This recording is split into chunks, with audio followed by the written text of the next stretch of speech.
माननीय गृह मंत्री जी ने जो बात कही है, उन्होंने वक्फ बोर्ड की नियमावली में जो कमियां हैं उसको सुधारने की बात की है। वक्फ बोर्ड में जो फायदा ले रहा है, जो मजबूत लोग हैं और जो मुसलमान कम्युनिटी में जो मजबूत लोग हैं, वो लोग वक्फ बोर्ड शिया सुन्नी बोर्ड में जिस तरह की हरकत कर रहे हैं उसको लेकर के आए दिन 20-25, 30 शिकायतें हमारे यहाँ आ रही हैं। अब वक्फ बोर्ड अगर किसी की निजी संपत्ति को वो कह दे कि हमारी है, वो जाके डीएम की एप्लीकेशन देगा कि उसको खाली करिए, कोई सुनवाई नहीं। तो उसमें संशोधन सिर्फ इतना है कि अगर वक्फ बोर्ड चेयरमैन अगर ये कह रहा है कि मेरी जमीन है तो डीएम उसकी जांच करेगा, उसकी जमीन है तो उसको दे देगा वक्फ बोर्ड को, नहीं है तो फिर उस जिसकी है उसकी हो जाएगी। वो कोई वक्फ बोर्ड की जमीन पर कब्जा करने की बात नहीं हो रही है। वक्फ बोर्ड में जो नियमावली बनी है, समय समय पर कानून में संशोधन हुए हैं, उसी तरह उसमें भी आज संशोधन की जरूरत है। आज महिलाओं को, मुस्लिम महिलाओं को लाभ मिलेगा, उसमें जो गरीब कमजोर मुसलमान है उनको लाभ मिलेगा। तो सबको हिस्सा देने की बात हो रही है। वक्फ बोर्ड में जो नियमावली है उसमें संशोधन करके सबको बराबर, खाली हम उसमें मजबूत लोगों का ही लाभ न हो, इस नाते संशोधन करना जरूरी है। क्या लगता है सर, विपक्ष और कुछ मुस्लिम धर्मगुरु भी लगातार विवादित बयान क्यों दे रहे हैं? देखिए, मुस्लिम धर्मगुरु जो विवादित बयान दे रहे हैं, वो चाहते हैं कि पुरानी व्यवस्था बनी रहे, अल्पसंख्यक अशिक्षित बना रहे, हम जो चाहें वही होता रहे, इनके फरमान पे राजनीति होती है।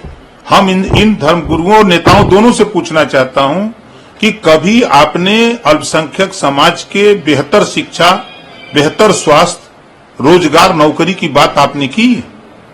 आप क्यों नहीं करते हो? खाली घोषणा कर देना कि बीजेपी को हराओ, फला को जिताओ, फला को जिताओ। आप पहले समाज को शिक्षित करने की बात क्यों नहीं करते? समाज की बेहतरी की बात क्यों नहीं करते? समाज ऊंचाई पे कैसे जाए, समाज में भाईचारा कैसे पैदा हो, इस पे तो चर्चा नहीं करते धर्मगुरु लोग। खाली नफरत, जो बीजेपी कांग्रेस सपा के लोग नफरत बताते हैं और उसी को वो मान लेते हैं। के बयान के बाद प्रदेश के मुख्यमंत्री योगी आदित्यनाथ ने कल महाराष्ट्र में जनसभा संबोधित करते हुए कहा कि मल्लिकार्जुन खड़गे आजकल मेरे ऊपर लाल पीले हो रहे हैं। जिस हैदराबाद के निजाम के रजाकारों ने आपके गांव को जलाया था, मुख्यमंत्री कह रहे हैं कि मल्लिकार्जुन खड़गे को, आप उनके ऊपर नाराज होइए जिन्होंने हिंदुओं की निर्मम हत्या की, आपकी पूज्य माता बहन को, आपके परिवार के सदस्यों को जलाया था। इस सच्चाई को देश के सामने रखिए। लेकिन कांग्रेस इस सच्चाई को देश के सामने नहीं रख रहा है, क्योंकि जानता है कि एक वर्ग का वोट खिसक जाएगा।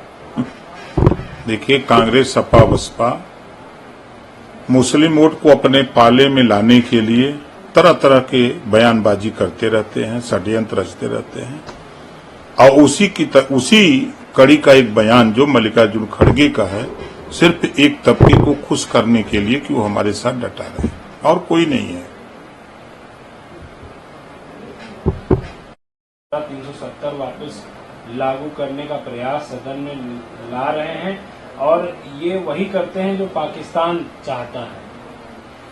वो सही कह रहे हैं। जो कुछ ऐसे शरारती तत्व हैं जो खाते तो भारत का है, गीत गाते पाकिस्तान का है। ऐसे लोगों की मंशा, पहले कानून को पढ़ें। कानून में बाबा साहब डॉक्टर अम्बेडकर ने संविधान में जो व्यवस्था दी है, उस व्यवस्था के तहत अपने हक के लिए लड़ें, हिस्सेदारी के लिए लड़ें, भाईचारा के लिए लड़ें, रोजगार नौकरी की बात करें, संविधान की बात करें। ये मजहब की बात करके आपस में लड़ने लड़ाने की बात न करें। सर, आरओ परीक्षा को लेकर चरण का चुनाव है सर, बोल सर झारखंड में आज पहले चरण का मतदान चल रहा है, क्या कुछ कहना? ये झारखंड के जो पहले चरण के मतदाता हैं, मैं उनसे अपील करूंगा कि वो अपने मताधिकार का प्रयोग करें, लोकतंत्र रूपी के इस पर्व में वो हिस्सेदारी लें और जो बाबा साहब डॉक्टर अम्बेडकर जी ने पावर दिया है अपने वोट का, उस वोट का उपयोग करें।